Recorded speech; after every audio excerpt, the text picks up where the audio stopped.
Voilà, donc ces deux orateurs vont présenter deux thèmes successivement. Donc le premier thème, c'est comment est Dieu en 15 minutes. Et le deuxième thème, c'est Dieu, le christianisme, quelle part de réalité. Donc voilà, on va les laisser exposer leur présentation. Et après ces présentations-là, on aura 20 minutes à chaque fois de discussion où vous pourrez poser des questions. Voilà. Donc bien sûr, ces questions doivent être en rapport avec le thème. Voilà, moi, je vais les laisser. Je vous souhaite une bonne conférence.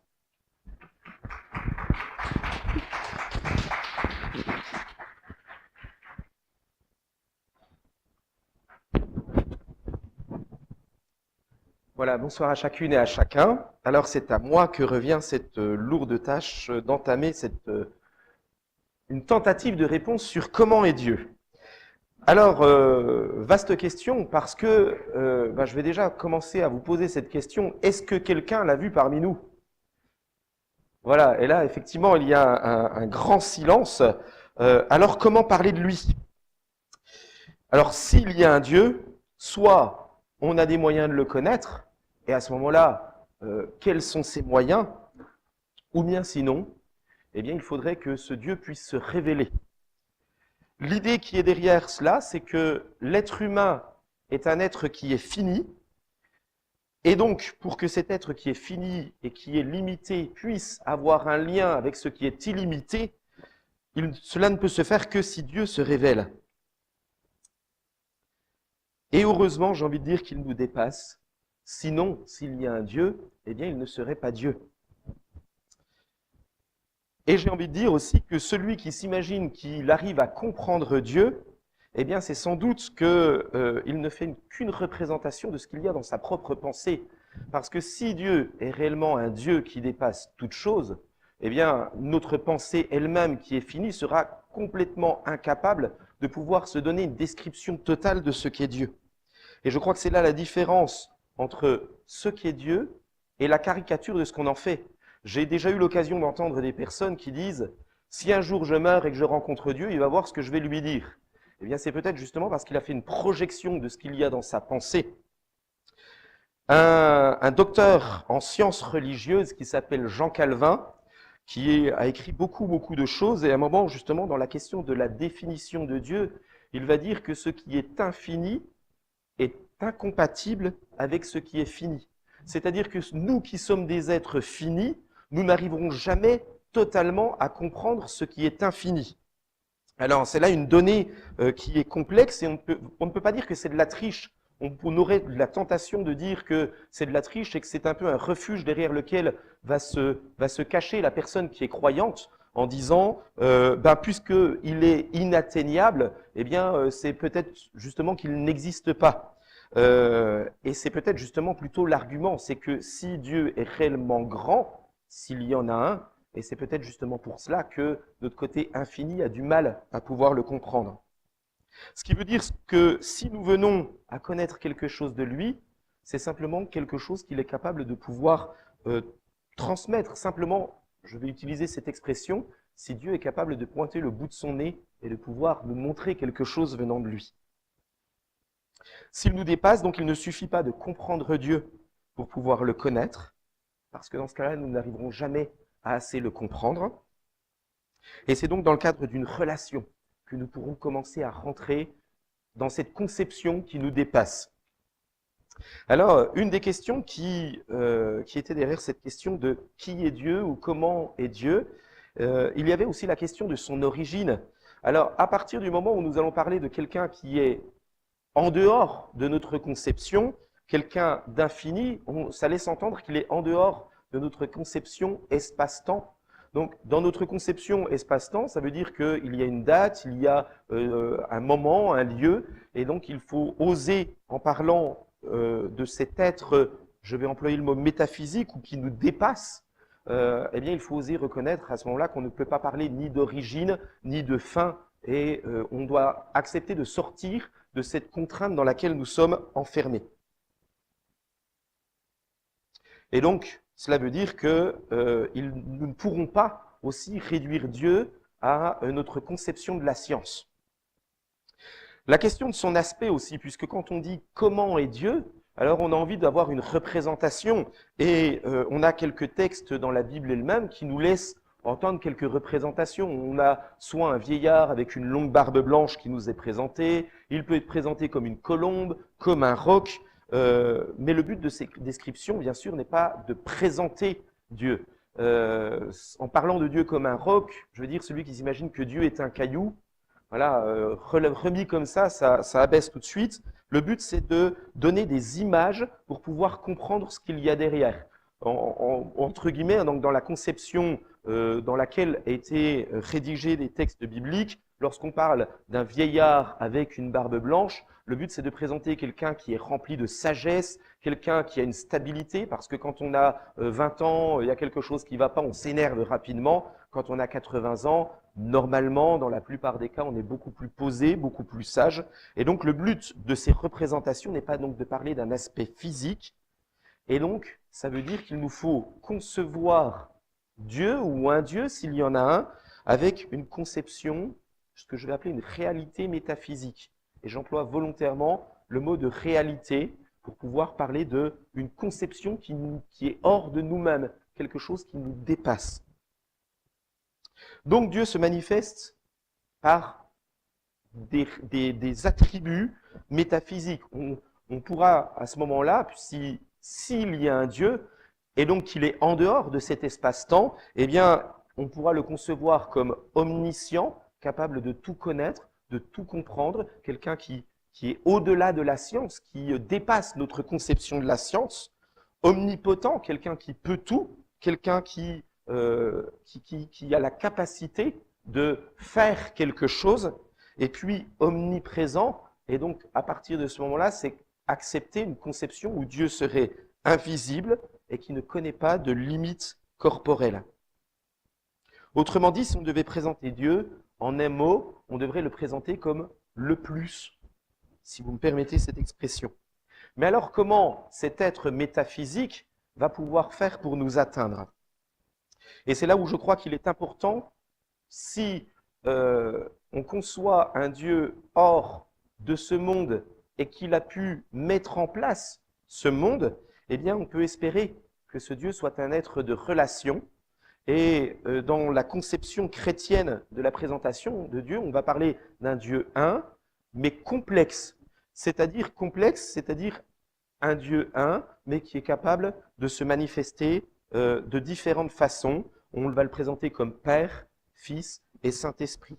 Et donc, il ne faut pas voir là une division, mais ça serait plutôt une union d'essence. Donc, on parlerait vraiment quelqu'un qui est plus, quelqu'un qui est plus grand, mais qui est capable de se distinguer par des relations. Et donc, on aurait la conception d'un Dieu qui est autosuffisant, donc qui n'a pas besoin de trouver une relation hors de lui-même, et donc qui est capable de pouvoir entrer en relation en lui-même.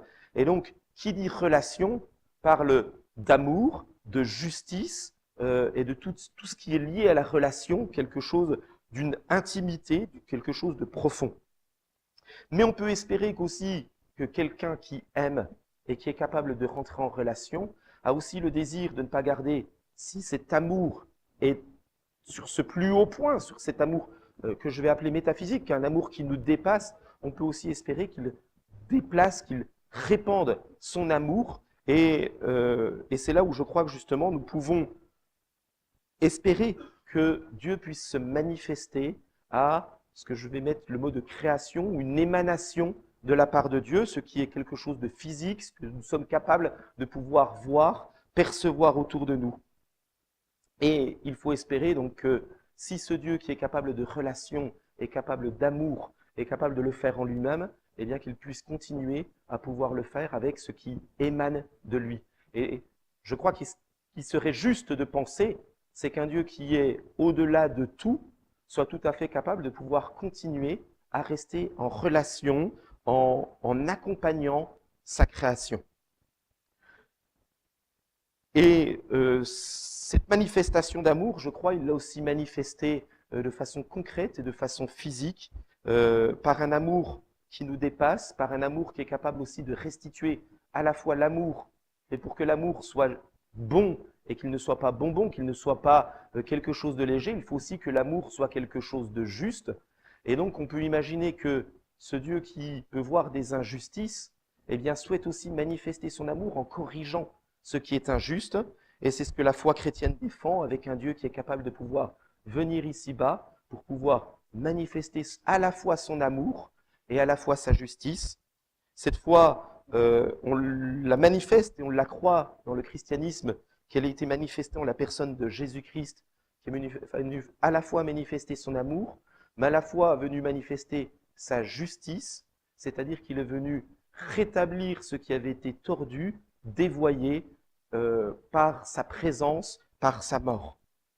Et donc, je crois que nous pouvons le voir aussi se manifester dans cette relation qui est une relation d'amour et aussi de justice.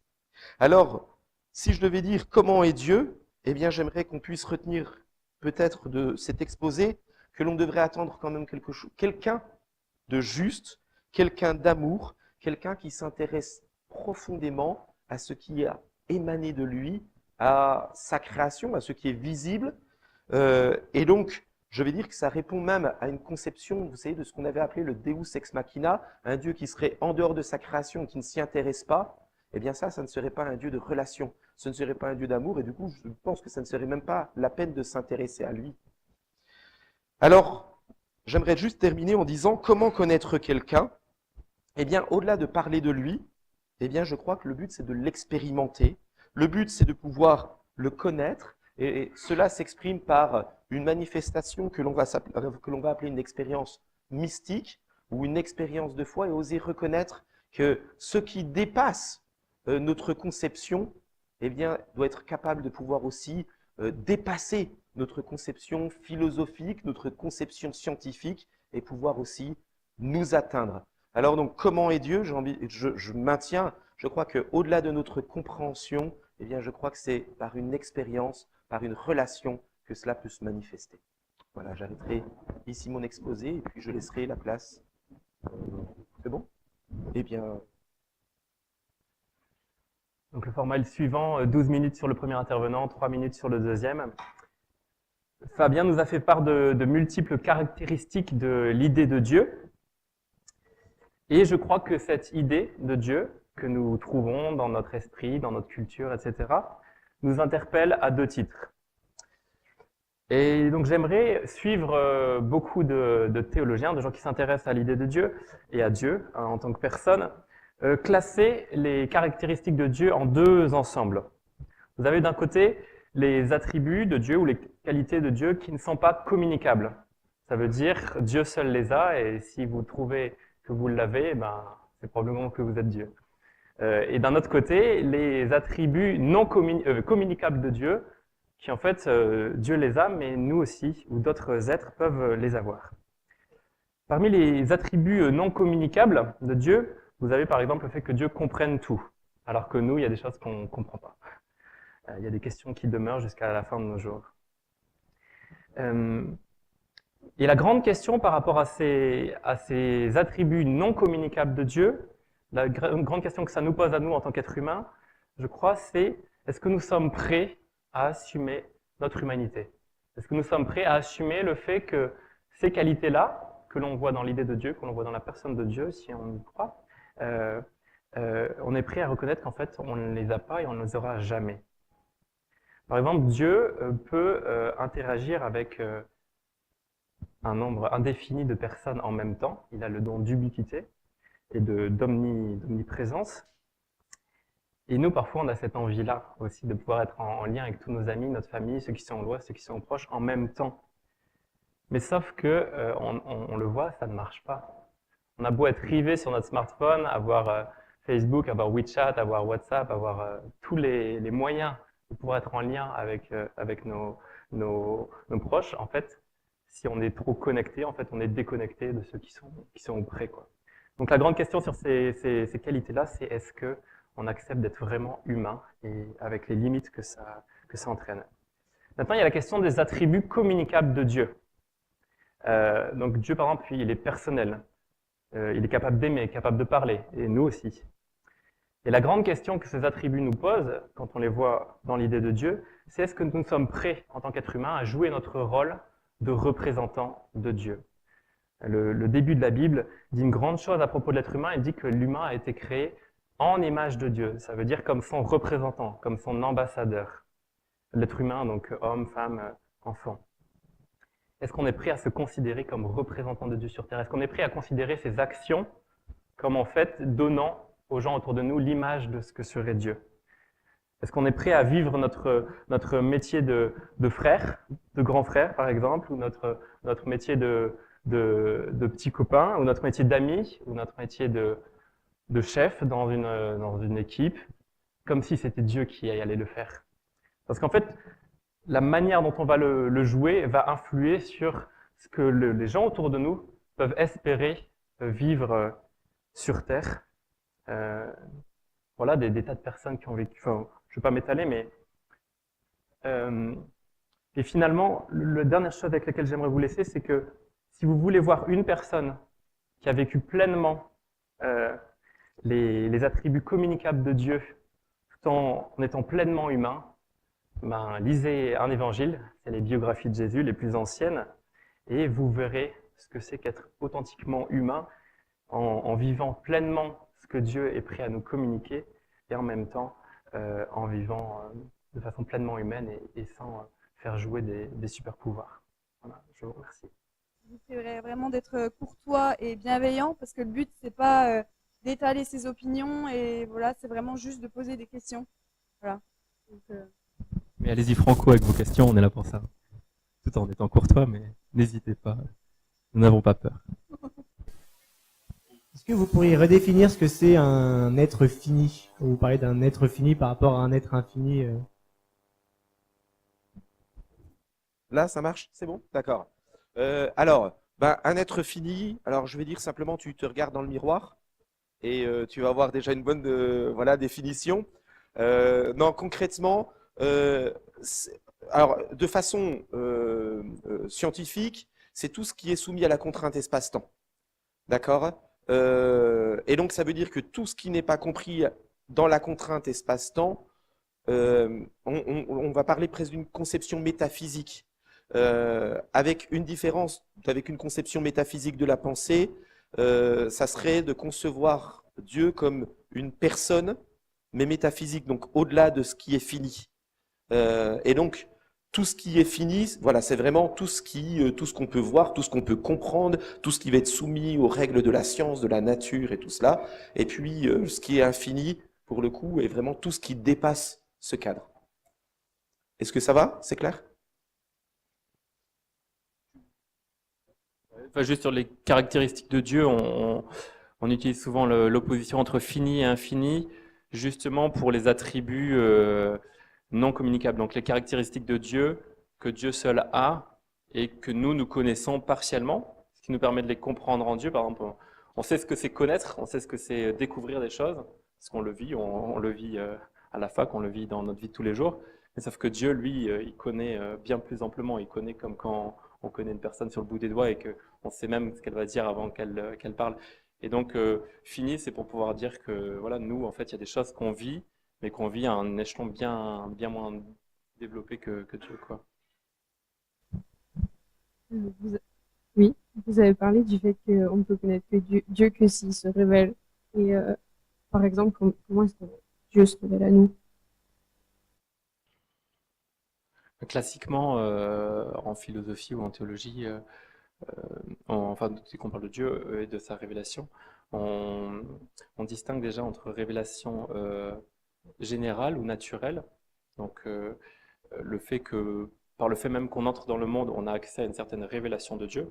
Par exemple, dans notre monde, vous avez des constantes physiques, qui fait qu'au cours de cette forêt, vous ne verrez pas de chaise s'envoler parce que la gravité reste dans la même direction et le centre de la Terre. Et donc ça nous dit quelque chose de Dieu, dans le sens où, étant créé par Dieu, ce monde, enfin, dans une conception théiste, on voit la marque du fabricant sur l'ouvrage, et donc on peut voir une intention, et notamment l'intention que Dieu a, qu'on soit dans un monde qui soit stable, qui ait une certaine stabilité.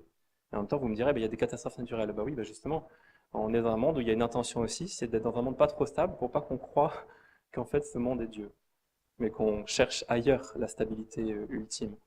Euh, donc ça c'est la révélation générale donc, qu'on peut voir dans la nature, grosso modo. Après vous avez la révélation, ce qu'on appelle spéciale.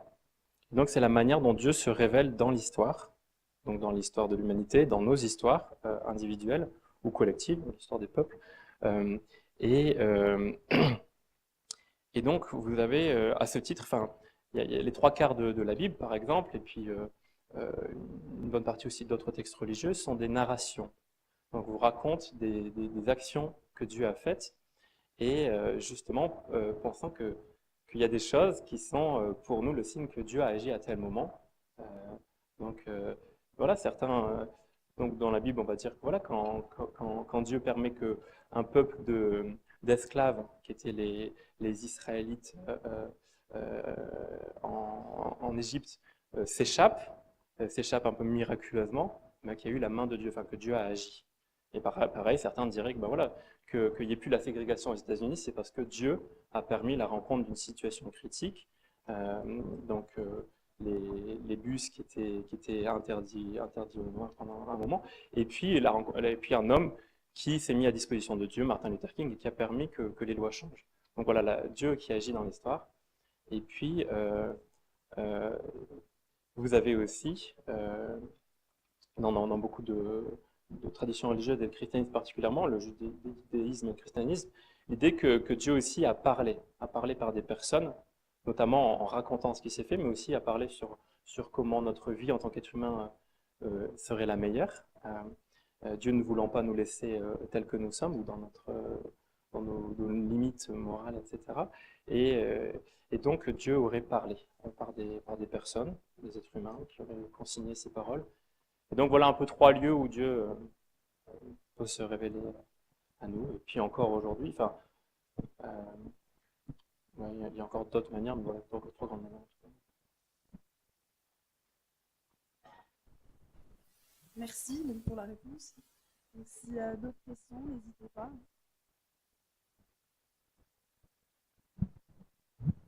Alors, qu'est-ce qu'on doit penser des différents dieux qu'il peut y avoir entre le dieu des musulmans, le dieu des juifs, le dieu des chrétiens, les bouddhistes, le dieu du soleil, le dieu des Jupiter, tout ça. Voilà. Et puis des gens qui ont cru. Donc, en fait, la question, si je comprends bien, c'est qu'est-ce qu'on pense du coup des autres dieux? Voilà. Les autres différents dieux. Je pense, Charles va compléter ce que je vais dire, mais je crois que ça révèle déjà une chose, c'est que déjà l'être humain est un être religieux par lui-même. Je veux dire, c'est déjà une conception profonde, c'est que partout sur la Terre, l'être humain a ce besoin. Pascal disait qu'il y a dans le cœur de l'homme un vide qui a la forme de Dieu. Donc ça montre déjà un aspect religieux qui le distingue d'autres êtres vivants. Après, pour moi, il y a des questions. Alors déjà, la question du monothéisme et la différence avec les religions plurielles, je vais dire, ou celles qui croient en plusieurs dieux. Alors, je pense que d'une part, je crois que ça montre aussi que l'homme peut aussi vouloir chercher à trouver des explications dans ce qu'il ne cherche, dans ce qu'il n'a pas, en mettant des fois des noms de divinités. Et c'est là où je pense que justement une foi qui doit être stable, doit être une foi qui est réfléchie, et que l'argument de Dieu ne doit pas être un argument justement pour botter en touche et dire bah, je ne comprends pas ce qui se passe quand les feuilles s'agitent dans les arbres, et de mettre derrière le nom de Dieu Éole. D'accord ? Je crois que derrière, justement, ça ne doit pas être un argument du coup pour ne pas chercher plus loin. Après, pour moi, cette conception du monothéisme, alors c'est un peu celle que j'ai souhaité développer, c'est que pour comprendre un Dieu et pour que ce Dieu soit réellement Dieu, eh bien, il faut vraiment qu'il soit au-dessus et qu'il n'ait pas de concurrence. Et donc pour moi, c'est ce qui me pousse particulièrement donc, à cette conception monothéiste. Alors ensuite, un sociologue qui était même agrégé de sciences naturelles, mais qui a aussi travaillé un peu en sociologie, à un moment démontre qu'au fur et à mesure que l'on avance dans l'évolution des peuples, eh bien, plus on avance dans le temps et plus on essaye de collecter des dieux, ce qui laisse entendre que des fois, les plus primitives pouvaient déjà avoir un certain nombre, soit un dieu, soit un nombre restreint de dieux. Ce que je trouve quand même assez intéressant, c'est que du coup, plus on va remonter dans l'histoire et plus on aura sans doute la conception d'un dieu. Et puis ensuite, pourquoi alors du coup croire au Dieu du christianisme plutôt que de croire au bouddhisme ou croire à l'islam? Alors du coup, enfin, je suis pasteur, hein, donc c'est forcément une réponse de pasteur que vous allez avoir. C'est ce que je défendais, c'est que si on veut que Dieu soit un être qui s'intéresse à nous, enfin, il faut ce Dieu relationnel. Et pour que Dieu soit relationnel et qu'il soit indépendant de sa création et qu'il n'ait pas besoin de sa création pour pouvoir être en relation, eh bien, je crois qu'il est important de croire en un Dieu qui est un, mais qui puisse être complexe ou pluriel en lui-même. Sinon, pour moi, il ne serait pas Dieu. Si Dieu serait obligé, pour être en relation, d'être obligé de, et qu'il serait sous une obligation, donc obligé de quelqu'un ou obligé de quelque chose, déjà, il ne serait pas Dieu, et du coup, il serait restreint, il serait limité s'il n'est pas capable de pouvoir être relation en lui-même. Ce qui me pousse, moi, à croire en ce Dieu trinitaire. Voilà, voilà ma question, ma réponse. Je pense que tu vas compléter. Ouais, je ne ferai pas long parce que la réponse a déjà été bien dense. Mais juste par rapport aux différentes idées de Dieu qui circulent, différentes conceptions ou de l'être suprême ou de l'absolu,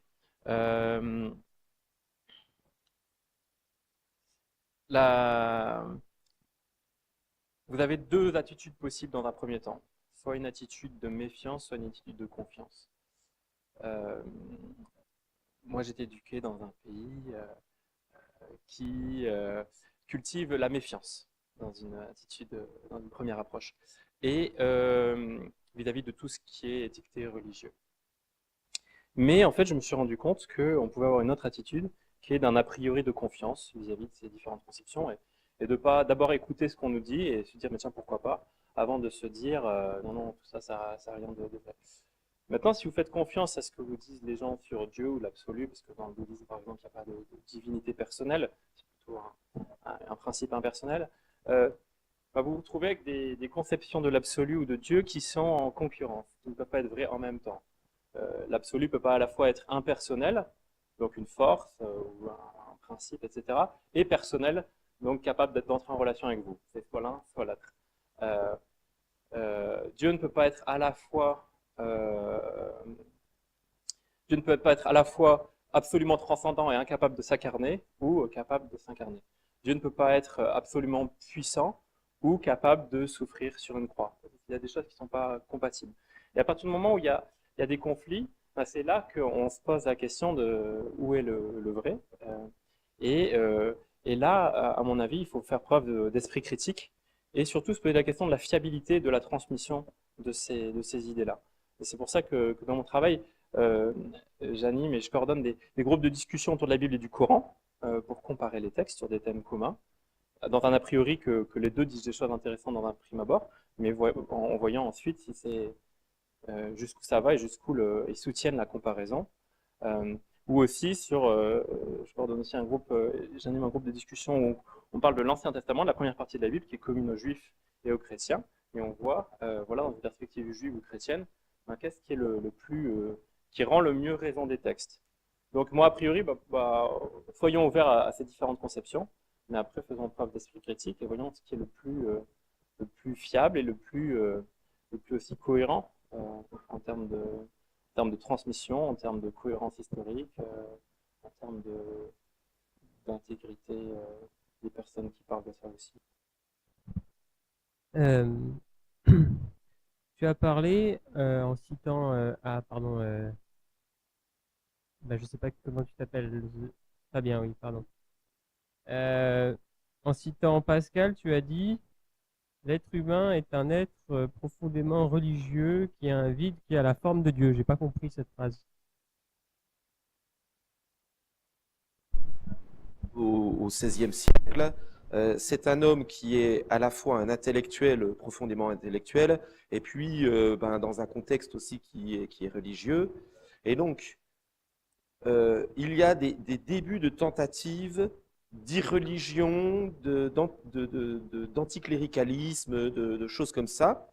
Et il se rend compte que dans toutes ces réflexions-là, eh bien, à un moment, il y a des personnes qui vont avoir un vide et que ce vide va apporter un non-sens ou une crise à l'intérieur de ces personnes et que le moyen de pouvoir calmer cette crise pour Pascal, c'est uniquement cet homme qui est alors non seulement à la recherche de son Dieu, mais pour pouvoir trouver le calme à cette crise, c'est vraiment de pouvoir trouver Dieu. Donc voilà, donc ce vide qui a la forme de Dieu, en fait, pour Pascal, c'est vraiment l'homme est vraiment dans un désir, il a vraiment ce besoin. L'homme n'est pas un être irreligieux. L'homme a besoin, dans sa construction et pour son épanouissement, d'une religion ou de la foi, d'une intimité avec Dieu. Alors, non, mais on est d'accord. Enfin, là-dessus, je vais être clair. Hein. Je pense que c'est pas parce qu'on est athée qu'on est voilà, qu'on n'est pas bien, machin, truc bidule.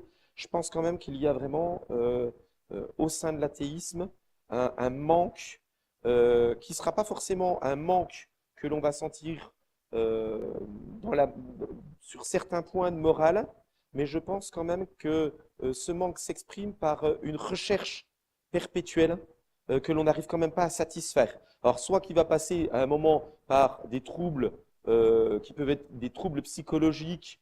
Alors, quand je dis ça, ça ne veut pas dire que les personnes sont, voilà, hein, mais qui sont des crises qui sont normales dans la vie, hein, voilà. Et je crois que le croyant va réussir à trouver une réponse à ces crises que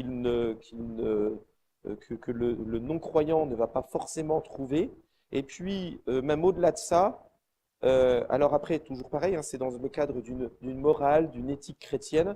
Je crois que le chrétien va à un moment avoir une morale, une réflexion, une assise, parce qu'il ne trouve pas cette assise en lui-même, mais dans quelqu'un qui le dépasse. Et pour moi, l'athéisme fait qu'à un moment, on est toujours dans une réflexion et dans une recherche qui n'arrive pas à être aboutie. Alors, un argument que je vais prendre est celui de ce qui s'est passé dans le bloc soviétique à l'époque, où c'est assez intéressant de voir que pendant un temps, on dit ce qu'il semble être une vérité, et puis à partir du moment où cette vérité ne va plus dans le sens de la construction que l'on est en train de construire, donc dans le sens du parti ou dans le sens de la conception philosophique que l'on est en train de créer, eh bien on va évincer ce qui était vrai pendant un temps, mais qui ne l'est plus après. Et je crois que ce qui est important pour l'homme est quand même d'avoir une vérité qui est une vérité vraie, qui est une vérité qui est inébranlable. Est-ce que ça répond? Alors, je maintiens, c'est pas c'est une réponse d'un croyant. Je comprends hein, qu'à un moment qu'un incroyant puisse avoir une démarche et une approche qui est autre, mais pour moi, c'est vraiment une conviction profonde, c'est qu'à un moment, pour être assis, il faut quelque chose de stable et quelque chose du coup qui nous dépasse et qui dépasse le courant même philosophique dans lequel on se trouve.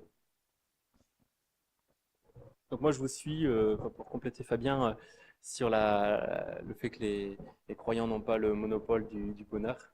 Et loin de là, parce qu'en fait, Dieu n'a jamais promis, dans aucun texte religieux que je connaisse, il n'a pas promis le bonheur. Dieu, il promet des épreuves, il promet... Dieu, c'est un peu comme, toute proportion gardée, mais un peu comme Churchill, quoi. Il nous promet du sang, de la sueur, des larmes, et puis, mais par contre, une vie exaltante, ça c'est sûr.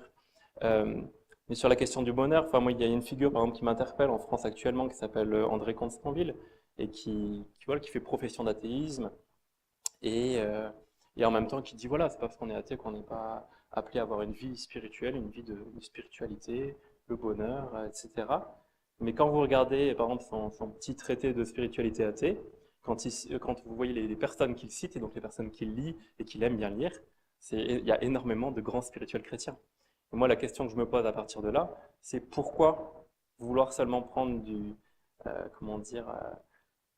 prendre de l'eau qui a été prise à la source quelque part pour s'abreuver, plutôt que d'aller soi-même à la source, quoi. Et André Consponville, c'est un peu une spiritualité de l'eau en bouteille, là où moi je préfère l'autre source, quoi. Voilà, un petit peu.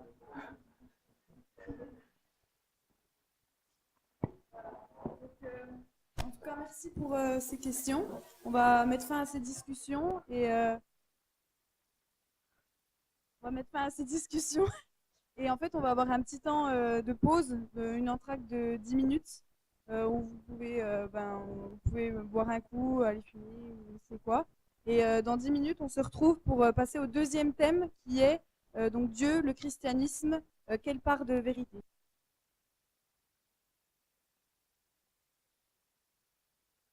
Là, nous allons passer à la deuxième partie de la soirée qui concernera la question Dieu, le christianisme, quelle part de réalité? Ainsi donc, ce sera Charles qui interviendra pendant 12 minutes et ensuite ce sera Fabien qui s'occupera de compléter pendant 3 minutes. Donc Charles, je te laisse la parole. Donc la première partie de la soirée, on a esquissé des éléments de réponse par rapport à la question comment est Dieu? Donc on a beaucoup discuté de l'image qu'on se fait de Dieu, du concept qui existe dans la culture, dans certaines religions, dans le christianisme, etc.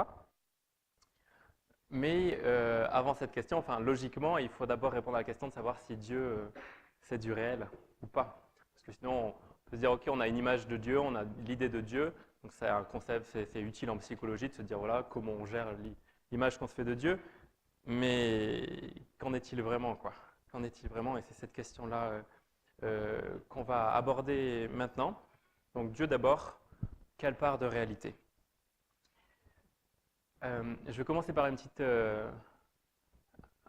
chose que j'ai vécue, mais que je pense beaucoup d'entre vous ont vécu. Enfin, vous n'avez pas vécu cette chose, ce moment un peu bizarre dans les labos de SVT ou de biologie, etc., où on vous met en binôme, on vous donne un microscope, on vous donne une coupe, voilà, une tranche de quelque chose à observer, et le professeur vous demande, bah voilà, alors, est-ce que vous voyez? Est-ce que vous voyez la mitochondrie, par exemple? Et puis, non, en fait, vous ne la voyez pas.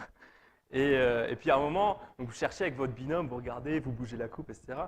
Et puis, à un moment, votre binôme vous dit, ah, je la vois, elle est là, en haut, à gauche. Et tu dis, montre, montre. Et puis, voilà, tu regardes. Et puis, tu dis, bah, je vois rien. Je vois rien. Et puis, il dit, mais si, regarde là, en rose.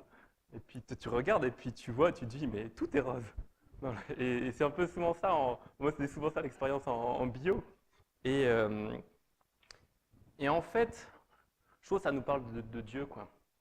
Parce que Dieu, souvent, on se dit, mais tiens, il y a des gens qui disent, voilà, moi je crois que ce que je vois, ou... Ben, en fait, Dieu, c'est un peu ça. Il est comme cette mitochondrie sur cette coupe, on le voit si on sait le voir, mais sinon, on peut ne passer à côté. Un des plus grands génies mathématiques français, Blaise Pascal, qui était aussi l'un des plus grands philosophes français, se trouvait être croyant.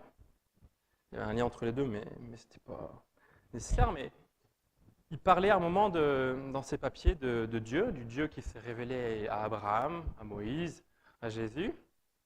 Et il dit de ce Dieu qu'il a, donc j'adapte un peu le français, hein, mais il a modéré ce qu'il donne à voir de lui, ce qu'il donne à connaître de lui, en sorte qu'il a donné des marques de soi, donc lui, Dieu, visibles à ceux qui le cherchent, et non à ceux qui ne le cherchent pas. Il y a assez de lumière pour ceux qui n'ont d'autre désir que de voir Dieu, mais assez d'obscurité pour ceux qui ont une disposition contraire et donc qui ne souhaitent pas voir Dieu. Autrement dit, Dieu ne se montre pas comme un exhibitionniste. Dieu, il se montre comme en fait, comme je sais pas moi, comme quelqu'un qui cherche à vous charmer, et vous le verrez seulement si vous êtes un peu attentif, quoi. Mais il faut avoir les yeux bien grands ouverts pour voir si cette personne, en fait, elle est intéressée par vous, etc. Mais donc, ça demande un engagement de votre part. Si, en fait, vous êtes complètement fermé, vous allez passer à côté. Et je pense que Dieu, c'est un peu ça. En tout cas, c'est ce que laisse entendre Blaise Pascal, et je pense que sur ce point, il a raison.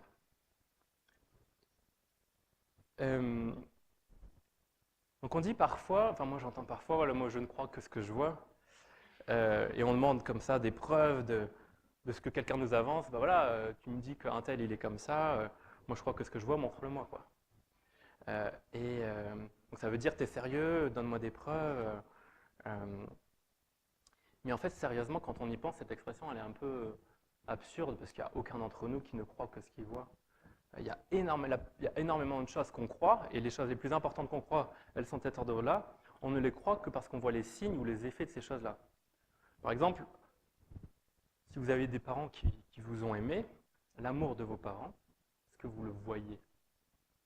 Ben non, vous voyez ces effets, vous voyez des signes de cet amour. Mais vous ne pouvez pas dire là, il y a l'amour de mes parents, ou là. Ou pareil, la gravité, vous la voyez? Ah non, et pourtant là, on n'est que dans la gravité. Elle est partout. C'est pour ça que les chaises sont là, c'est pour ça que vous êtes assis sur vos chaises, c'est pour ça que j'ai les pieds sur terre, etc. Donc on ne les voit pas, mais on voit les effets, on voit les signes, etc.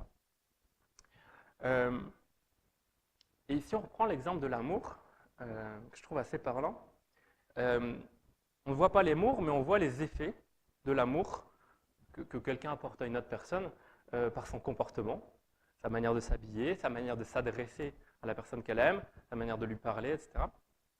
Ou d'en parler. Mais ce qui est marrant, c'est que dans les histoires d'amour ou d'approche, etc., il y a toujours quelqu'un qui remarque rien. Il y a toujours quelqu'un qui remarque rien. Ça peut être le pote qui n'a rien vu, ça peut être la sœur qui n'a rien vu non plus. Parfois, c'est la personne qui est désirée qui n'a rien vu. Et parfois même, c'est la personne qui aime qui n'a rien vu. Et qu'elle ne se rend même pas compte qu'elle est en train d'aimer, envoyer des gros signaux à l'autre personne. Et il faut que sa meilleure amie lui dise « Mais attends, là, tu es en train de le draguer, quoi. » « Ah bon, moi? Non, mais jamais de la vie. » Et en fait, bah si. Elle s'en rend compte que plus tard. Et en fait, Dieu envers nous, je crois que Dieu seul sait à quel point il nous aime. Dieu seul sait à quel point il nous aime, à quel point il t'aime, à quel point il aime ta voisine. Mais toi, est-ce que tu le remarques? Est-ce que tu remarques à quel point Dieu t'aime? Est-ce que tu remarques à quel point il aime ton voisin de chambre qui fait du bruit jusqu'à 3h, 4h parfois, etc. Est-ce que tu le remarques que Dieu l'aime? On peut le remarquer de plein de manières. Il y a plein de signes qui nous disent l'amour de Dieu envers nous. Je vais juste en citer un, mais c'est juste une anecdote presque. Mais par exemple, Ambroise Paré. Donc c'est l'inventeur de la ligature des artères. Il y a fort longtemps, c'était je crois au XVe siècle, XVIe plutôt. C'est une découverte capitale, la ligature des artères, c'est-à-dire que vous pouvez, si on vous coupe un bras par exemple, ou voilà, vous coupez le bras, non mais je veux dire, non mais vous faites un peu n'importe quoi dans votre salle de bain, il y a la glace qui se fend, voilà, ça vous rentre dans le bras. C'est une histoire réelle que je cite ici, et voilà, ça pisse le sang comme on dit. Sans cette découverte capitale de la ligature des artères, en fait la plupart d'entre nous ne seraient pas ici, soit pour nous-mêmes, parce qu'on n'aurait pas pu nous opérer, etc., soit à cause de nos aïeux, qui auraient eux-mêmes pas pu se faire ligaturer les artères. Donc soyons un peu respectueux envers Ambroise Paré, s'il vous plaît. Donc Ambroise Paré était chirurgien, enfin le père des chirurgiens, et une phrase qu'il a dite, qui est la plus célèbre de ce qu'il a dit, et qui pourrait être intéressante à redire aux chirurgiens d'aujourd'hui qui parfois perdent un peu la modestie à cause de le pouvoir qu'ils ont sur le corps humain, il disait je le pense, du verbe penser, comme les pansements, Dieu le guérit. Donc j'opère le gars, je lui fais des pansements, mais c'est Dieu qui le guérit. Pourquoi il dit ça? Parce qu'il voit bien qu'en fait, une fois qu'il a fait la ligature de l'artère, une fois qu'il fait les pansements, etc., en fait, c'est le corps humain qui, de lui-même, est prévu et créé pour se régénérer. Et donc, Ambroise Paré se rend compte que l'être humain n'a besoin de rien d'autre qu'un aide-soignant, quelque part. Quelqu'un qui aide le soignant suprême, qui est Dieu, et qui fait bien les choses le plus souvent par les voies de la nature. Donc là, moi je trouve, on peut voir Dieu visible, le fait qu'en fait, on est fait pour en réchapper, qu'on est fait pour guérir, on est fait pour... Il y a des tas de choses dont on peut guérir sans médicaments, etc. Moi je trouve ça assez extraordinaire et souvent les gens qui connaissent de près la médecine, ils sont assez fascinés. Donc Dieu n'est visible souvent que par ses effets, par les signes, etc. Mais la question que vous pourriez me poser ou qu'on se pose parfois, c'est mais pourquoi Dieu n'est pas plus visible? Pourquoi il ne se montre pas plus, comme disait Fabien? La première raison, je pense, c'est parce qu'on ne veut pas le voir. Quand on déborde de colère, on s'entend parfois dire, ou on entend un pote qui dit voilà, Louise, Arthur, je ne peux pas les voir. Je peux pas les voir. Mais si, il peut les voir. Mais c'est juste qu'il peut pas les voir. Et en fait, quand on regarde l'histoire de n'importe laquelle de vos disciplines, vous pouvez voir des histoires judiciaires, des histoires scientifiques, des histoires politiques, des histoires religieuses, où des drames ont eu lieu, des innocents ont été condamnés, des massacres ont été acceptés parce qu'on ne voulait pas voir. On ne voulait pas voir que la haine entre deux ethnies montait, comme les Français quand ils étaient au Rwanda, ils ont formé militairement les Hutus et ils ne voyaient pas du tout venir le massacre des 600 000 Tutsis qui se sont fait massacrer en quelques jours. À Londres, on ne voulait pas voir que sur les cartes, c'était en fait des camps de la mort et ce n'était pas juste des usines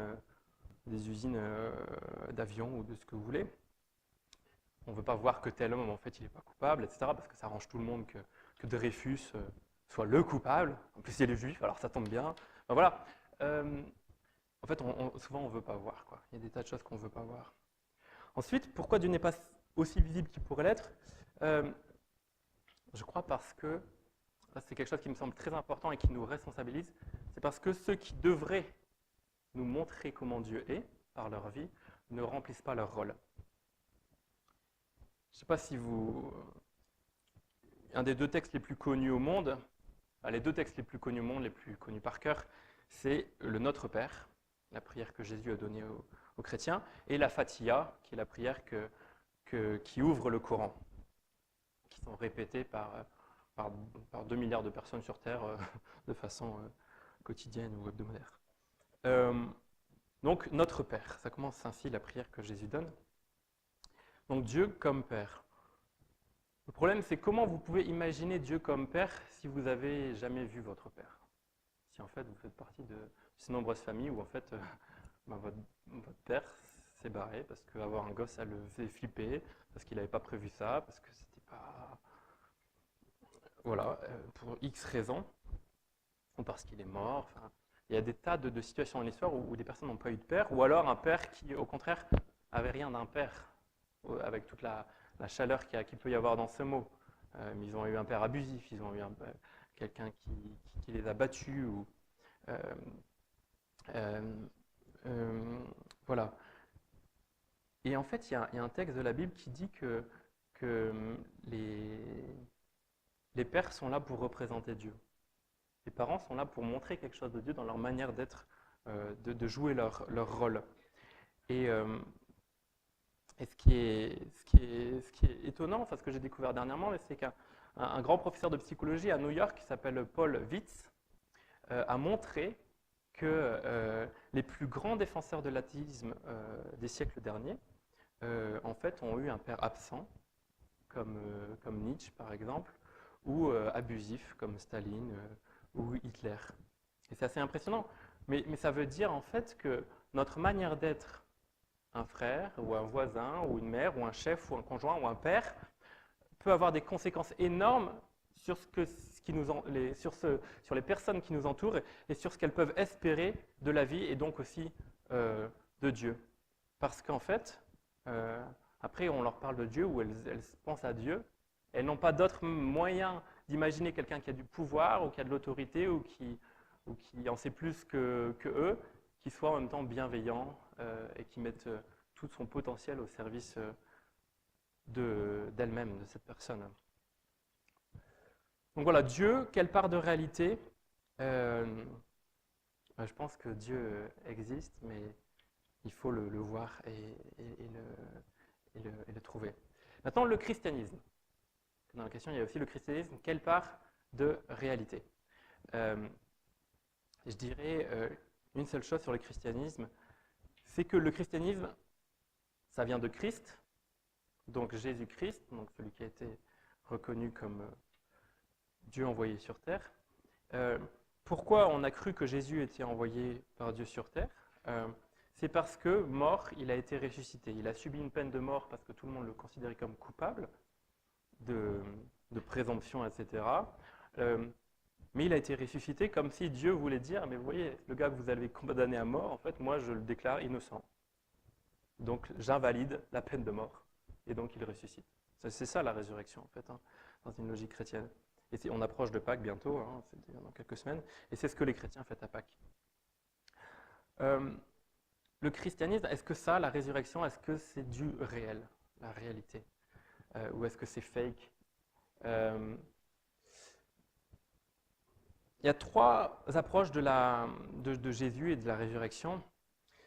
La première approche, c'est de dire que Jésus lui-même, historiquement, n'a pas existé. Il n'y a pas beaucoup qui osent dire ça encore aujourd'hui, parce que c'est assez ridicule historiquement, mais Michel Onfray, par exemple, le fait. D'autres vont un peu moins loin et disent juste, effectivement, Jésus a existé, mais par contre, il est mort. Non, certains disent même qu'il n'est pas mort. Voilà. Certains disent qu'il n'est pas mort, parce que comme il était envoyé par Dieu, et que Dieu est grand, il ne peut pas permettre qu'un envoyé de Dieu meure ainsi. Sauf que médicalement, c'est impossible que Jésus, ayant souffert tout ce qu'il a souffert, ne soit pas mort. Déjà, les coups qu'il a subis auraient pu le tuer. Ensuite, la crucifixion l'a forcément tué. Le coup à la poitrine qu'on lui a fait encore plus.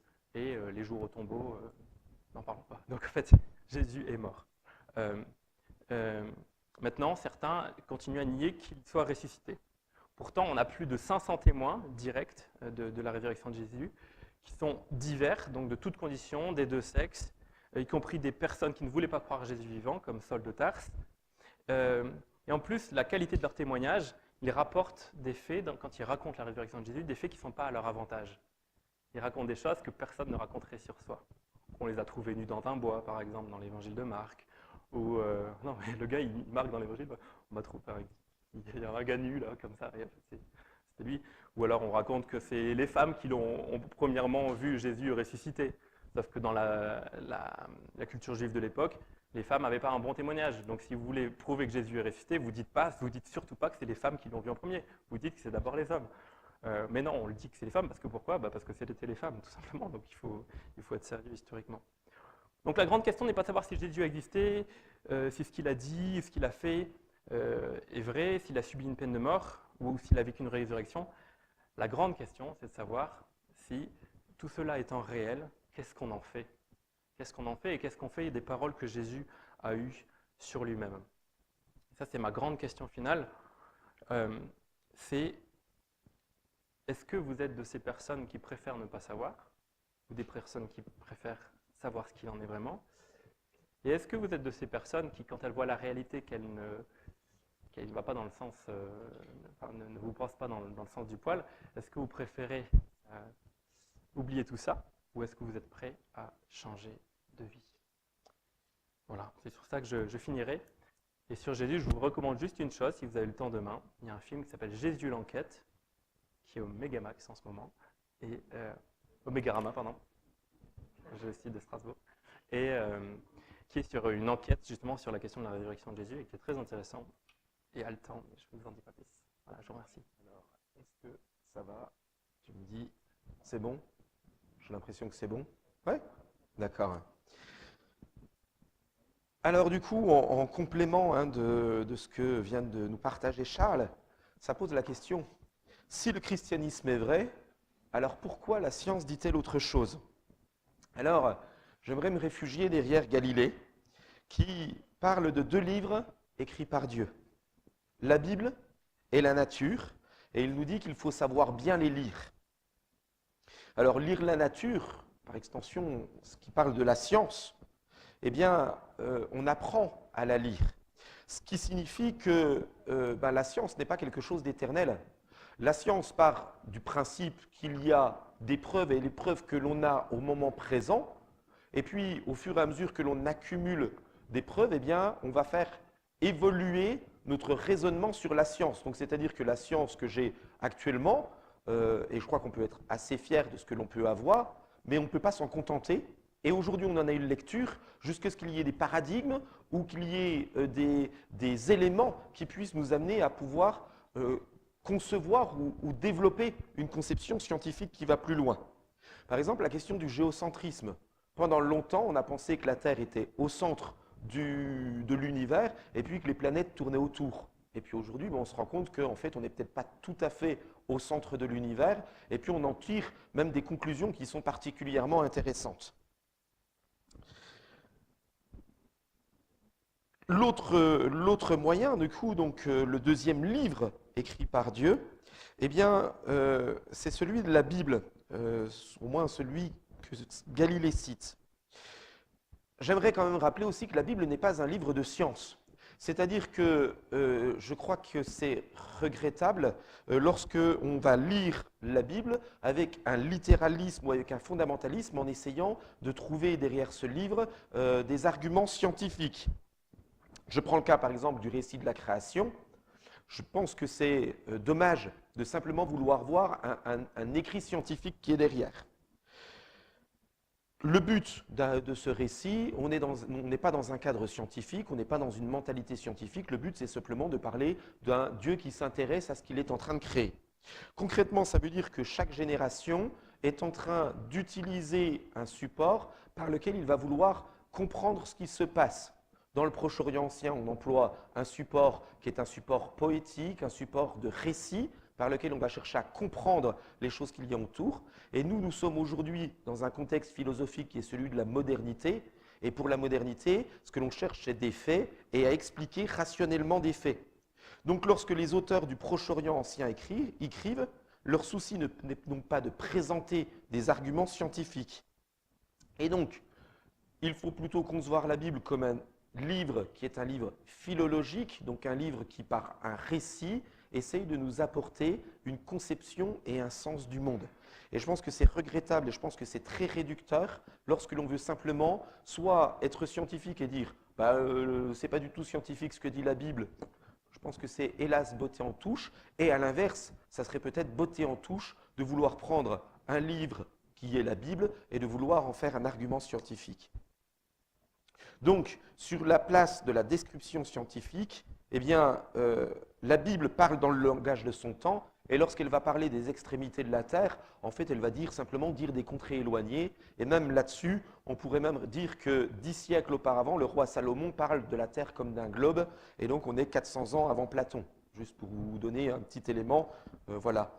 Et puis même au sein de la Bible, on peut voir qu'il y a des récits qui nous font part de médecins, et même un des évangiles est écrit par un médecin, donc ce qui vous laisse entendre qu'on peut être scientifique et être chrétien. Pour pas trop m'attarder, puisque j'ai que encore je pense même un peu moins d'une minute, de par le fait, j'aimerais juste conclure en disant que c'est une pétition de principe de prétendre que foi et science s'opposent. Alors, d'une part, je pense que c'est très réducteur et que ça relève plus d'une conception dans laquelle on est, et qui est une conception très française ou très moderne, parce que des tas de personnes et des tas de personnes et de philosophies à travers le monde arrivent très bien à allier ces deux choses et ça ne leur pose pas de problème. Et puis, la deuxième chose que je voulais partager, c'est que si Dieu a créé le monde, eh bien, c'est-à-dire qu'il a aussi créé ces règles qui régissent la science. Et donc le croyant, s'il est raisonné en lui-même, peut tout à fait être capable de croire sans opposer sa foi et la science. Et donc je pense que, et j'aimerais vous encourager plutôt à ça, à concevoir la foi comme la science, non pas comme deux cercles qui s'opposent, mais deux cercles qui peuvent tout à fait se juxtaposer l'un l'autre.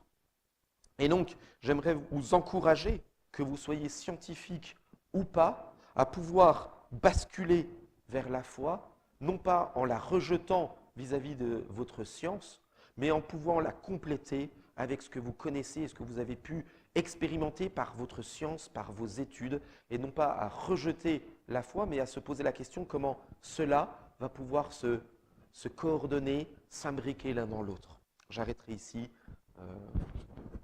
voilà, avant de passer peut-être voilà.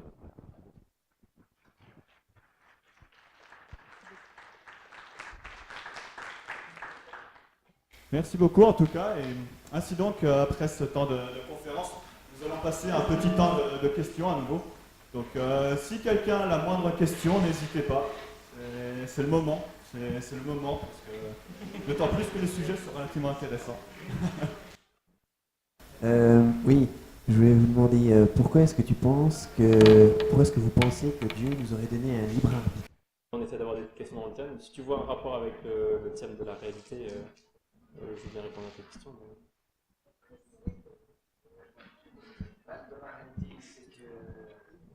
Voilà, tous les jours, on a l'occasion de choisir entre. C'est pas dur de voir qu'on peut choisir ce qu'on fait tous les jours, en fait. Pourquoi est-ce que Dieu nous a donné cette espèce de dualité dans le comportement en fait. Je dirais, ouais, cette réalité qu'on éprouve là de pouvoir choisir, justement, c'est une des réalités qu'on éprouve le plus au cours des journées. On fait des milliers de choix, parfois plus simples, parfois plus difficiles. Et je crois que ça dit vraiment quelque chose du type de relation que Dieu souhaite que nous ayons à lui, mais aussi entre nous, à savoir une relation libre. Et en fait, une relation libre, c'est quoi? C'est une relation d'amour. Enfin, c'est potentiellement une relation d'amour. Parce que justement, l'amour ne se force pas. Et Dieu, justement, s'il est justement partiellement voilé, c'est justement parce qu'il ne s'impose pas.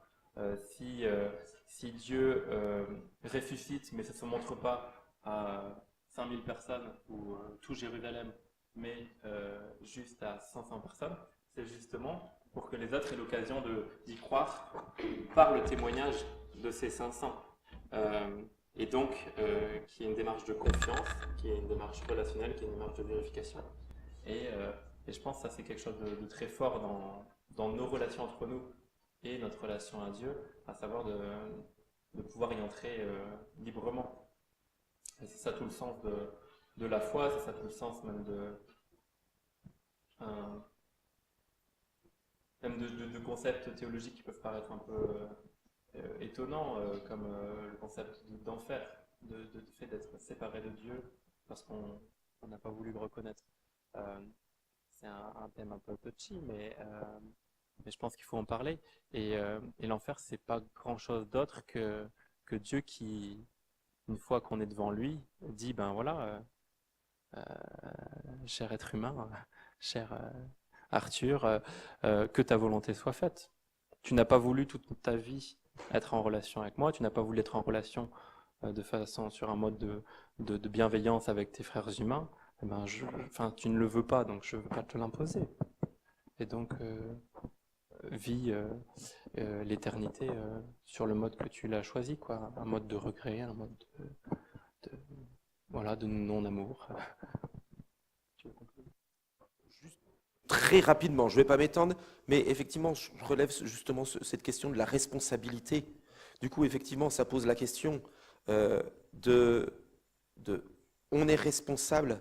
Donc, du coup, ça pose la question, effectivement, de ne pas botter en touche sur la question de la foi. Et puisqu'on est vraiment dans cette question de débat, et je crois que justement, il faut à un moment être clair sur cette question, est-ce que je dois croire ou est-ce que je ne dois pas croire, et ne pas botter en touche là-dessus. Et donc, juste pour donner un petit élément qui durera 1h30, allez voir demain, si possible, le film Jésus l'enquête, qui est très rationaliste du coup sur cette question de ne pas botter en touche et d'assumer sa responsabilité.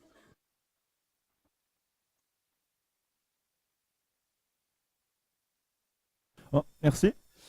D'autres questions par rapport à la réalité vis-à-vis de Dieu ou du christianisme? Oui.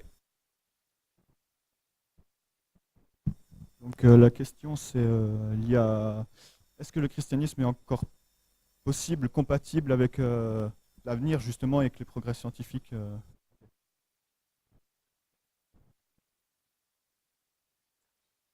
Oui, donc effectivement, si la réalité change, est-ce que, évolue et que même notre humanité, notre condition humaine n'est plus la même dans 50 ans, est-ce que ça change la question de la foi, quoi, et du christianisme et de la réalité de ça? Je ne crois pas. Enfin, si on regarde en arrière, souvent c'est intéressant de regarder En fait, c'est vraiment intéressant de conduire avec des rétroviseurs. Et c'est vraiment intéressant de regarder l'avenir avec toujours un œil vers le passé, même en vélo, je trouve. Et je conduis qu'en vélo, mais j'aime bien avoir un rétroviseur. C'est très utile. Et donc sur cette question-là, c'est une question qu'on s'est posée, que se sont posées par exemple des gens quand on a eu l'émergence des antidouleurs, se dire mais mince, est-ce qu'on n'est pas en train de quitter notre humanité connectée à la douleur, à la souffrance, au fait que tout soit douloureux, le travail est douloureux, les règles sont douloureuses, tout est douloureux, l'accouchement est douloureux, et les maux de tête sont douloureux. Et Et est-ce que le jour où les gens n'auront plus la douleur, ils vont pas oublier qu'en fait il y a un Dieu et qu'il faut se tourner vers ce Dieu, etc. Ben oui et non, mais non, fondamentalement non. Qu'il y ait douleur ou pas, en fait, on va toujours sentir qu'il y a quelque chose qui nous manque parce que justement, Dieu nous a pas créé. Enfin, tout ce qui est de l'ordre du physique, on en fait assez vite le tour. On en s'est fait assez vite le tour. Il y a un récit dans la Bible qui date de 1000 avant Jésus-Christ, donc 3000 ans avant aujourd'hui, où c'est l'histoire d'un homme qui fait l'expérience de tout. C'est l'homme le plus fortuné du monde et donc il se fait un harem. Et donc il connaît toutes sortes de femmes et il se fait des palais somptueux et il fait des entreprises extraordinaires, etc. Et il se rend compte qu'en fait, ça suffit pas. Et ça suffit pas parce qu'en fait, et finalement il se rend compte que c'est plus intéressant d'aller dans une chambre mortuaire où on pleure un mort parce que là, les vraies questions se posent. Et donc moi je pense que ce transhumanisme, il y a plein de questions éthiques qui tournent autour de ça, sur est-ce qu'on le souhaite ou pas, est-ce qu'on le souhaite pour ça, en tant que société, qu'est-ce que c'est qu'être humain, etc. Mais qui se sont posées à toute époque, pour les douleurs, pour la médecine, pour tout ça. Donc je pense qu'il n'y a pas de crainte à avoir, mais il y a des réflexions à mener qui sont des réflexions d'aujourd'hui, quoi. Voilà, un petit peu. Alors pour compléter la chose, j'ai envie de dire, en fait, on a une conception assez occidentale et même plutôt assez européenne.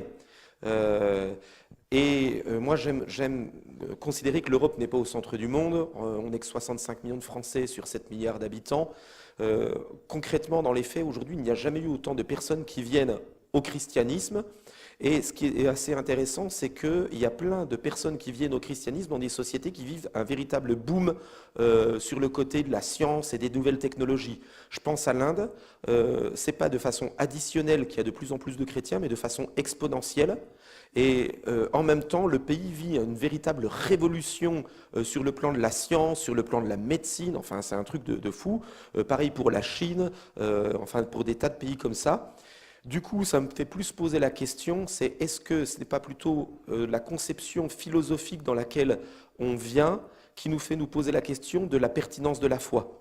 Et je pense qu'on est dans une conception où on était tellement... je pense qu'il y a eu des choses qui ont été très mal faites et peut-être très mal vécues dans notre conception, surtout française, un peu moins européenne, mais surtout française, où c'est que du coup, tout ce qui va être vu comme une conception, alors je pense par exemple, pendant longtemps dans le catholicisme, c'était le cas, au milieu du XXe siècle, un véritable rejet par rapport à la science, en faisant vraiment une opposition entre la foi et la science, alors que des milieux qui ont été plus protestants, je pense à l'Allemagne, qui a très bien vécu des révolutions qui étaient à la fois des révolutions scientifiques, médicales, et la foi. Et je pense que du coup, voilà, pour moi, je pense que je ne vois pas forcément une fin au christianisme.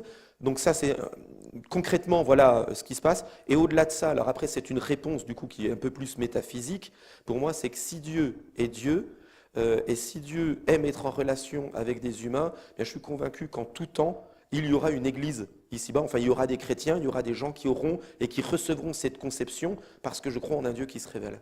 Et du coup, cette révélation, elle dépasse même tout ce qu'il peut y avoir comme choses qui viendront s'ajouter, que ce soit des réponses à la souffrance, que ce soit des réponses économiques ou quoi que ce soit.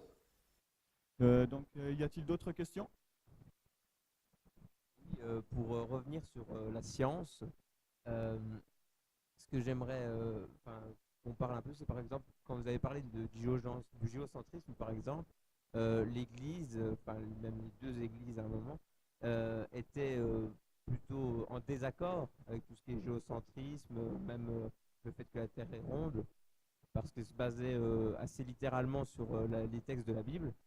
Et donc, pareil, on peut faire pareil avec l'évolution et la création en elle-même, tout ce qui est jardin d'Éden, Adam et Ève. Donc, est-ce que ça décrédibilise pas un peu les textes?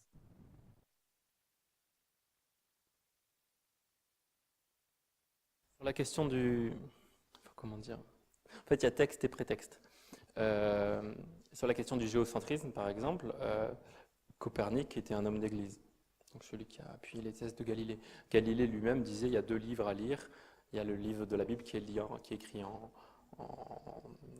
grec, en hébreu, et il y a le livre de la nature qui est écrit en langage mathématique. Donc on peut découvrir des lois, comme la loi de la chute des corps qu'il a mis à jour, enfin dont il a mis à jour les proportions. Et donc pour Galilée, la grande question, c'est une question de lecture. Est-ce qu'on sait bien lire les textes avec les bons outils? Et justement, son point, c'était de dire il faut lire la nature comme écrite en langage mathématique, et pas comme écrite avec des objets qui ont des lieux naturels, comme dans la philosophie d'Aristote. Donc en fait, le grand point de Galilée, c'était de dire l'Église se trompe parce que sa physique, enfin la physique qu'on enseigne dans les facs de théologie, c'était une physique aristotélicienne. Mais son problème, c'était pas qu'elle soit biblique ou pas biblique, c'était qu'elle était aristotélicienne. Et qu'Aristote vous dit que le feu monte parce que son lieu naturel, c'est le haut. Et donc, il rejoint le haut, tout simplement. Et la pierre tombe parce que son lieu naturel, c'est le bas. Donc les objets ont un lieu naturel et ils cherchent à le rejoindre. Voilà, c'était la physique d'Aristote, enfin, un très résumé, mais... et donc Galilée cherche à montrer que non, c'est pas comme ça que ça fonctionne, et c'est une question de gravité. Donc sur cette question-là, oui, enfin, il y a des tas de... Je pense que dans l'histoire de la science, on a beaucoup plus de... Enfin, les idées courantes sont souvent beaucoup plus des mythes que des réalités. Mais c'est vrai que ça pose la question à chaque époque de l'articulation aux textes religieux et la lecture de ces textes-là. Mais Fabien avait pas mal montré, je trouve, qu'en fait, les textes religieux, si on veut bien les comprendre, doivent être relus selon le mode qui se donne à lire. Enfin, il y a des clés de lecture. Si en France, je sais pas, si quelqu'un vous dit « il était une fois », tac, vous savez que c'est un conte. Aussi, on vous dit fusillade à Manhattan, vous savez que c'est un article de journal, etc., etc. Et les textes de la Bible sont aussi écrits dans des codes littéraires, et même les textes du Coran, enfin les textes, tous les textes sont écrits dans des codes qui sont les codes d'une époque et d'un lieu, et qui correspondent à l'intention de l'auteur qu'il veut montrer certaines choses. Et donc, dans les textes de la Bible, vous avez plusieurs genres littéraires. Les lettres de Paul sont écrites comme des lettres du 1er siècle. Les évangiles sont écrits comme des biographies de l'époque, ce qui fait dire qu'en fait, les auteurs des évangiles n'ont pas d'autre ambition que de dire la vie réelle de Jésus-Christ. S'ils avaient voulu utiliser un conte, ils auraient utilisé d'autres codes qui étaient disponibles, mais ils ne l'ont pas fait. Mais par contre, Jean dans l'Apocalypse utilise des codes qui relèvent de la prophétie de l'Ancien Testament, et donc ils sont des codes d'imagerie. Quand il dit que toutes les images qu'il utilise, les êtres rélés, etc., il ne pense pas que c'est comme ça que ça va avoir lieu, c'est juste pour connoter des différentes choses, comme dans des tas de films d'action américains où il y a des êtres qui sont complètement improbables.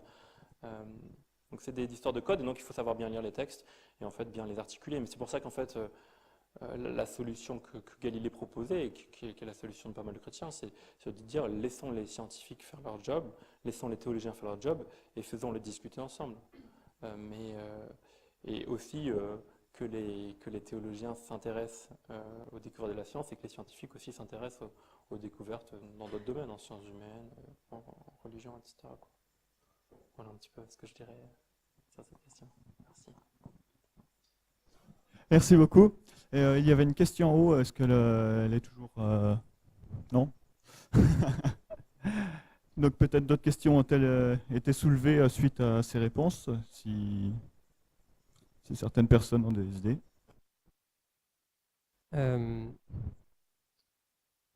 Tu as dit Dieu, on le voit que si on veut le voir.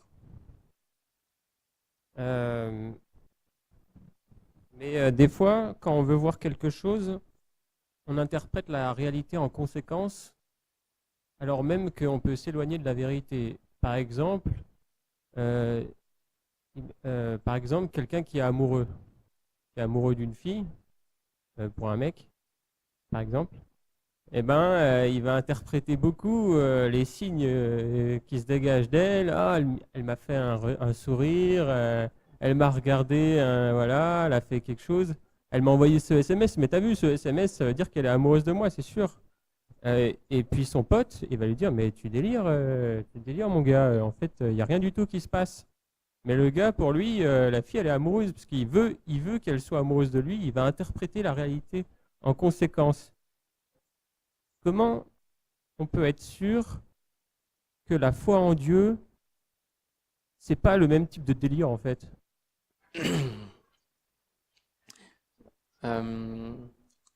C'est très juste comme remarque. Et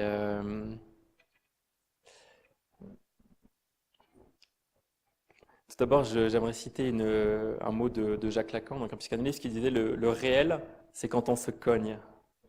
Et quand vous prenez une marche, ben, vous découvrez qu'il y a une marche à cet endroit, ou quand vous prenez un gros nom, tu ne m'intéresses pas, vous comprenez qu'en fait, la personne autour de laquelle vous tourniez, en fait, ben voilà, ne s'intéresse pas à vous, etc. Donc le réel, c'est quand on se cogne et quand ça fait mal. Et je pense que dans toute recherche honnête, on va avoir des moments où on se cogne, quoi. Et on va découvrir que... Parce qu'en fait, on vit avec avec notre attente, nos projections, et on les corrige au fur et à mesure, ou on ne les corrige pas si justement on veut s'entêter dans une idée qu'on a et qu'on veut être vraie, parce que ça nous fait plaisir qu'elle soit vraie, et ça pourrait être l'existence de Dieu, par exemple, hein, ou qu'il y a un Dieu bienveillant qui existe. Et c'est pour ça que je pense que un des plus grands arts de la vie, c'est l'art de déchiffrer les codes, déjà entre êtres humains, de savoir comprendre ce que signifie la gestuelle, ce que signifient les couleurs, ce que signifient les attitudes, les silences, etc., pour connaître un peu les profils psychologiques, pour pouvoir comprendre quand quelqu'un est d'une certaine attitude, en fait, ce qu'elle veut nous dire. Ce qu'on appelle un peu l'intelligence émotionnelle ou l'intelligence relationnelle. Et je pense que c'est pareil avec Dieu ou en question religieuse. Et pour ça, en fait, si on grandit, en fait, on découvre ces codes grâce à ceux qui nous ont précédés sur le chemin et qui nous expliquent les codes, qui nous expliquent que voilà, dans telle situation, ça se fait pas de crier, ça se fait pas de se lever, ou ça se fait pas à table on n'est pas comme ça, ou à un enterrement on n'est pas comme ci, ou quand une fille te fait ceci, ben, ça ne veut pas dire qu'elle t'aime, ça veut juste dire qu'elle te trouve sympa. Il y a des tas d'apprentissages à faire et qui, les aînés un peu sur notre chemin, nous aident, quoi. Et ce qui est intéressant, c'est que quand tu prends... moi, ce que je trouve intéressant dans la Bible, c'est que tu as différents registres sur Dieu, tu as des choses très explicites et des choses très implicites, et ce qui fait que tu peux apprendre un peu à découvrir Dieu dans ta vie en partant de textes qui commentent un peu des faits très précis. Par exemple, Job, un des livres les plus anciens de la Bible, donc c'est l'histoire d'un homme qui a tout, une fortune, une grande famille, une famille sympa, une femme, des amis, des richesses, etc. Il est respecté, voilà, et il perd tout, coup sur coup, il perd tout. Et puis là, tous ses amis lui disent, mais mec, enfin, ils ne disent pas comme ça, mais ils disent, mon pauvre, t'es sûr que t'as pas fait une connerie dans ta vie, parce que enfin, tout ce qui t'arrive, c'est forcément... Tu peux pas dire qu'est-ce que j'ai fait au bon Dieu pour mériter ça. Tu peux pas dire ça. Parce qu'on fait tout, on a toujours, enfin, Dieu nous envoie rien au hasard. Et donc, ils se mettent à croire que Job à chercher ce que Job a fait, quoi. Pas Job, c'est pas Steve Jobs. Ce que Job a fait. Et en fait, dans ce livre, on a au tout début, pour le lecteur, en fait, on voit que c'est celui qu'on appelle le diable, qui est appelé le Satan l'accusateur dans ce livre, qui vient voir Dieu et qui dit non, il n'y a aucun être humain qui t'aime gratuitement. Et Dieu lui dit mais si, il y a Job qui m'aime gratuitement, il m'aime pour rien. Et Satan il dit mais non, mais je te crois pas. Et Dieu dit ben vas-y, teste, tu verras, qu'il m'aime pour rien. Et donc Satan lui enlève ses biens, lui enlève sa santé, etc.